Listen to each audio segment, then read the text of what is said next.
Hi, everybody. Welcome back to the Metastellar YouTube channel. My name is Maria Korolov, and I'm the editor here at Metastellar. And with me today is Rommel Madre. Hi, Rommel. Hi. And I'm here to tell you that the #1 best-selling free science fiction and fantasy book on Amazon today is a hard sci-fi story with space battles and alien invaders, and it has more than 3,000 positive reviews on Amazon. But before we get to that, we've got 9 other books to get through on today's top 10 list. You see, every single Friday, the team here at Metastellar reads the first few chapters of every book on that list.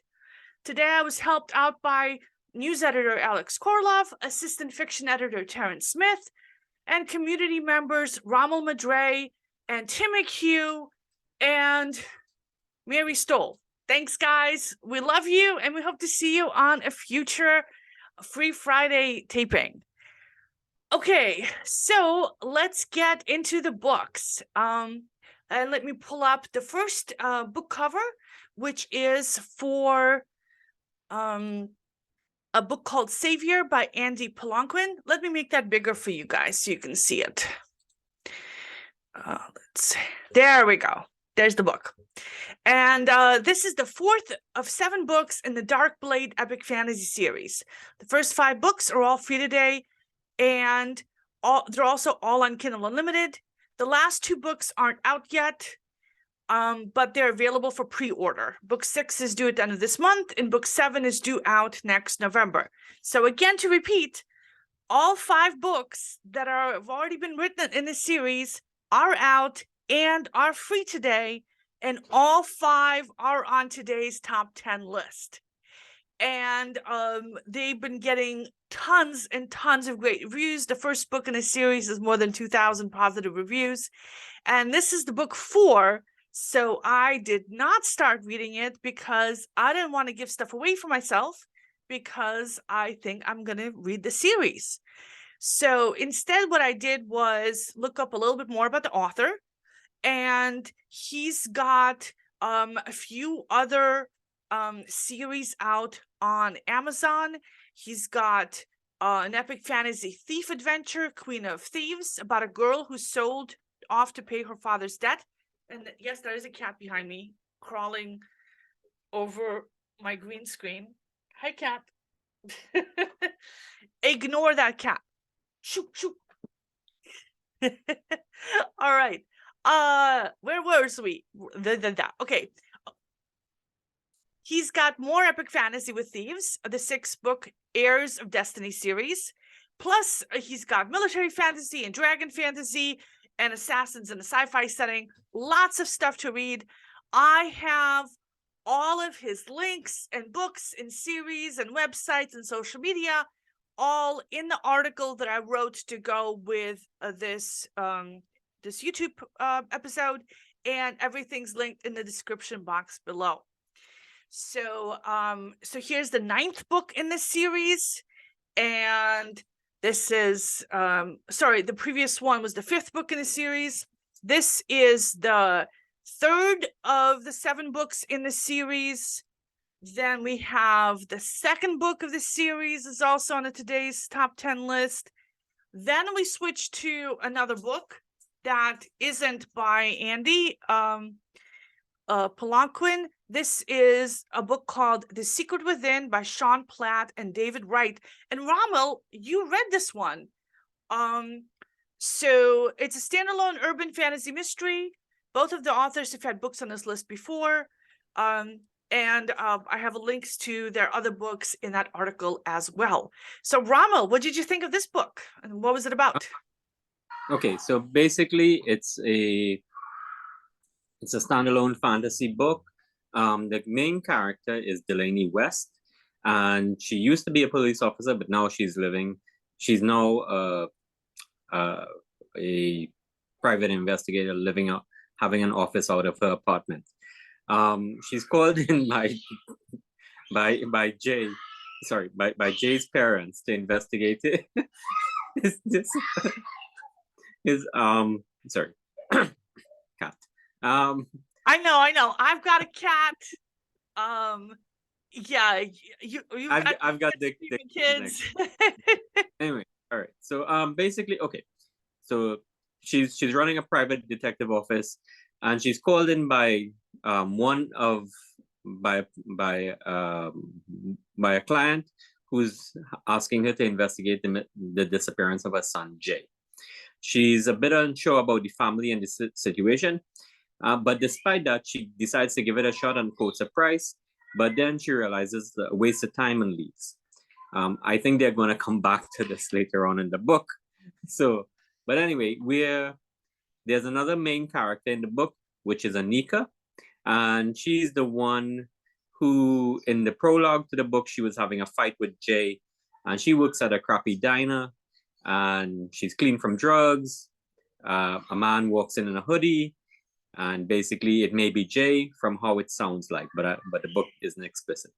We get a little bit of backstory into Delaney, and find out that she was a psychic, and she was used by her family to basically as a novelty and to bring in some cash. How did I find the book? The book I found it was well written. It was moving forward a lot. It was a bit slow because what happened was that they were building up the world, and there was a lot of backstory that was coming into it. But saying that, there was a good forward momentum in the book. I enjoyed the characters. The characters seem real, and how she navigates the world seems real as well. I'm probably gonna finish it off probably either this weekend, depending on time, by next week. So I would recommend it for those into like the detective procedurals.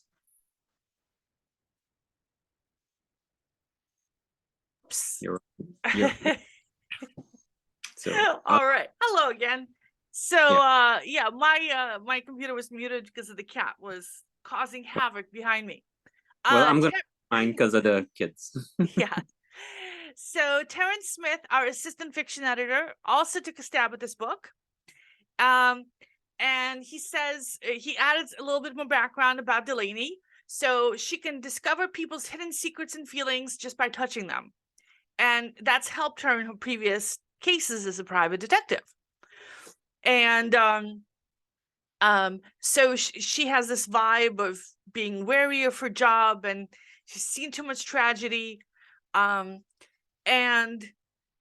Terrence says he's not planning to continue reading it, but people who are into the supernatural and detective stories should check it out, which I am. I love private eyes, cynical, world-weary, flea-bitten private eyes. So I might check it out. And finally, we get to the first book in that series. Number 5 on our list is Assassin by Andy Palanquin, the first of 7 books in the Dark Blade epic fantasy series. And again, all 5 books that are out are free. Book 6 is due out then in this month, but book 7 isn't coming out till next November.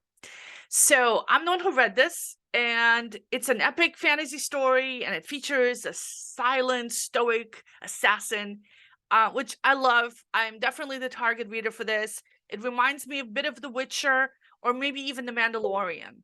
Sort of the loner with who's sows violence but secretly has a heart of gold. So in this, except it has more murder. So there's a lot of murder. There's like assassinations all over the place, right from the scene 1. So the protagonist is just named the Hunter, and he's got a magic knife that sucks the souls from his victims, and he can regenerate almost instantly if he gets wounded. And he's also really good with swords, knives, and crossbows, because this is a medieval kind of setting. And bad guys hire him to kill other bad guys, but he makes the point of not killing innocent people. So, in fact, he's got a secret lair in the city, and it's actually kind of like a giant homeless shelter for people who are poor, sick, and destitute, because no one would ever think of looking for him there. I don't know the practicality of that, but it seems to be working out for him okay. And so when we meet him, the first scene of the book, he's on the assignment to kill a captain of a ship smuggling drugs into the city. And this particular bad guy is also a human trafficker. So the Hunter first kills off all the captain's henchmen in a variety of inventive ways. The Hunter gets shot through the heart, recuperates, and then sucks the soul out of that evil captain with his magic knife. He also frees all the slaves and burns all the drugs. You know, typical vigilante style kind of stuff. But then on his way back, he comes across a couple of the women who he freed, and they're being threatened by thugs. He kills the thugs, of course. And then after he kills them, he discovers that they have tattoos on them showing that they work for the local crime lord, like the scariest crime faction in the city. And he may just have met an enemy that's too big for him to take on. Or is it? So I guess I'll have to keep reading to find out. The book is extremely fast-paced. I love the fully realized setting. I love the way the hunter just goes around killing people. Big plus in my book. It is a little on the grim side. This is not a funny kind of killing everybody story. But for me, the fact that it's so full of gory action makes up for it, because I like gory action. And so I'm probably going to stick with it this weekend. I have all 5 of the books, so I might well end up reading the whole series. Okay, moving on. Number 4 on today's list, Bloodstone by Jason Nugent.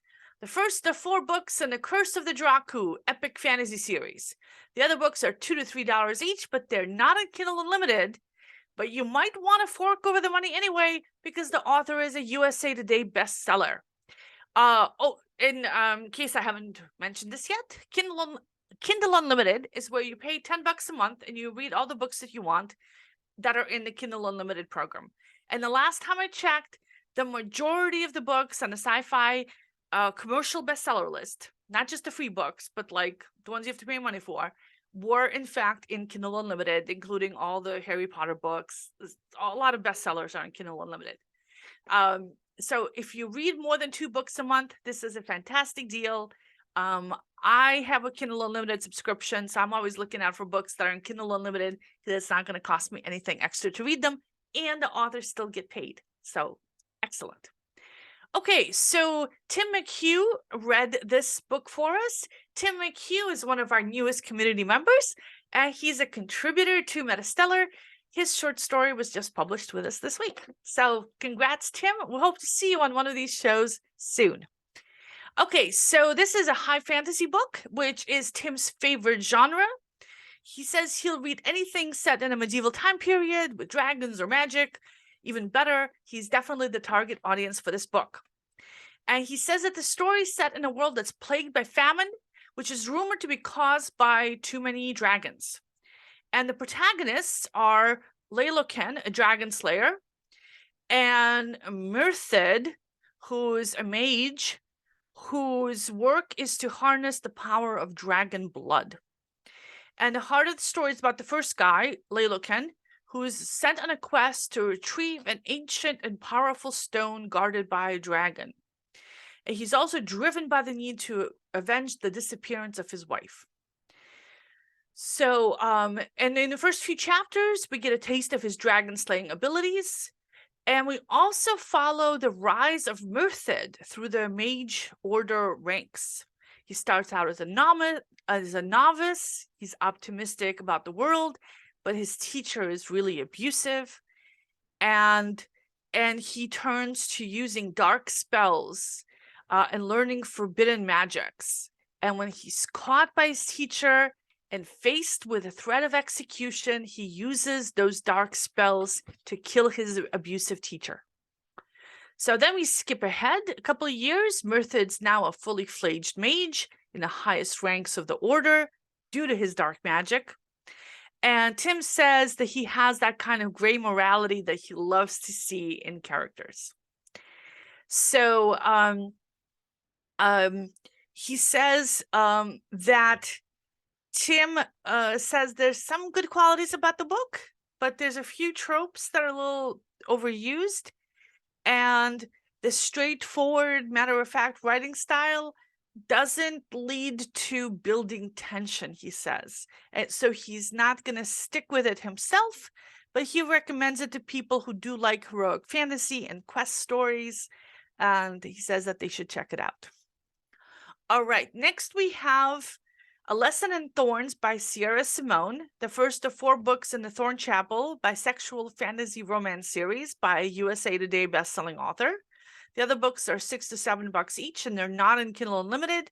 This is the second week in a row that the book has been on our top 10 list, and I'm the one who read it last week.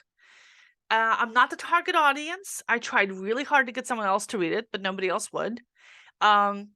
The cover and the description kind of makes me think of 50 Shades of Grey, which I really did not like. I hated the writing in 50 Shades of Grey, and I also hated the premise and the power dynamics. It was just super creepy. So here we have possibly some of the same premise. I didn't read far enough into the book to see how the power dynamics worked out. But there's definitely lots of steamy stuff right from the beginning, and kind of emotionally wrought scenes, and that teenage drama kind of stuff, or young adult drama kind of stuff happening. And the writing style is extremely literary. So if you take 50 Shades of Grey, this is the opposite of that in terms of writing style. So if you like smutty stuff, but with a very literary flavor, this is your book. And I guess it's the book for a lot of people, because the people love this book. It's been getting tons of great reviews, and people just love the hell out of it. So the book starts out with Auden, and he's a kid whose family owns Thorn Chapel, a creepy house with a giant maze. And at the center of the maze, there's like a chapel, but it's made of like thorn bushes. And so he's got some kids staying over one summer because their parents are all visiting, and the 6 kids are exploring the grounds. They go into the maze. They find this chapel made of thorns. They have a pretend wedding, and 3 of the kids, Auden, one of the girls, and one of the other boys, kiss each other as part of the ceremony, and thunder rolls, and they run back home. So it's written in an extremely literary style. Kind of reminds me a little bit of Gabriel Garcia Marquez. So yeah, it's pretty literary. And then the book really gets going in the next chapter, which is set 12 years later. And it's told in the first person from the point of view of Proserpina, one of the girls, the girl who was kissing the other 2 boys at the chapel. She's now 22. She used to be a university librarian, but quit her job in Kansas City and headed over to Thorn Chapel because she got a job offer. And the job offer letter was written in familiar handwriting that belonged to her mother, who's been missing for 12 years. All the police officers and private detectives her father had hired had failed to find her. When she gets to Thorn Chapel, she finds that Auden is already there, and so are all the other kids. They're there helping Auden renovate the house because he just inherited it. And there's all kinds of sexual tension in the air, like huge amounts of sexual tension, apparently all anybody could think about. And Proserpina is devastated to find out that Auden is engaged to one of the other kids, Delphine. So the story moves slowly. It's very dramatic. And I did enjoy the writing, but not enough to stick with it. There's a little too much drama for me.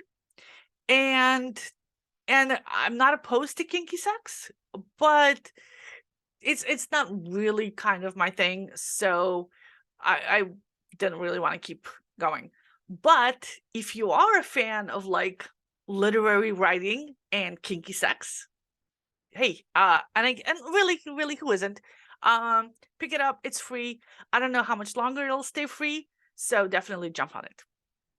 All right, then we have Outrun the Night by Marie Wilkins, a standalone book of EMP survival. EMP stands for electromagnetic pulse. It's when something happens like a solar flare or a nuclear explosion, and the electromagnetic pulse wipes out all electronics, but doesn't touch any of the people, plants, or animals. So it's a very, very popular trope out there right now in science fiction land. And this author has been on our list before with a couple of other EMP survival books. And Alex read this because he reads all of our EMP books because he's a big fan of EMP. And he says that the book starts out with Penelope, who works at a horse stable outside of Nashville. And at night, she's a singer. She wants to be a country music star. And she also takes care of Starfish, a nice old horse. And then we meet Sam, who's the son of the people who own the place that she works at. And the two of them used to be a couple, but they broke up because Sam was supposed to go to law school and she didn't want to hold him back, but she still loves him or something. So that was the first chapter, just some character introduction. And then the next chapter, she goes home to Kentucky for the weekend to visit her parents and to get away from Sam, who's back visiting for the weekend. And then in the third chapter, we finally get a hint of the EMP. And Penelope decides to wait until Sam's parents, her employers, come back so she can say goodbye before she leaves. But Sam tells her that they went into the city the previous night and now they're still gone and their cell phones have both stopped working. And that's usually the first sign of an EMP is when your phone stops working. And then around chapter 4, we find out that it's taken out everybody's electronics. And that's as far as Alex got. So he says that the book is a very, very slow build and takes a long time to introduce the main characters. But he actually enjoyed that. A lot of EMP books, he says, hit you with a disaster right from the start, and you hardly get to know the characters. And he says he likes this book and he's going to keep reading. And finally, but before we get to the number 1 book on the list, I want to thank our supporters who donate to our Patreon. We love you guys and we appreciate you very much. The link is in the description box below. And also, we have a book that you can buy, and the link to that book is in the description box below. It's the anthology from our first year of Metastellar.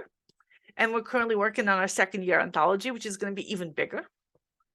And the other thing I wanted to mention is that on March 1st, that's only 5 days from now, is our spring submission window opening, which means that you can submit an original short story that's up to 1,200 words in length.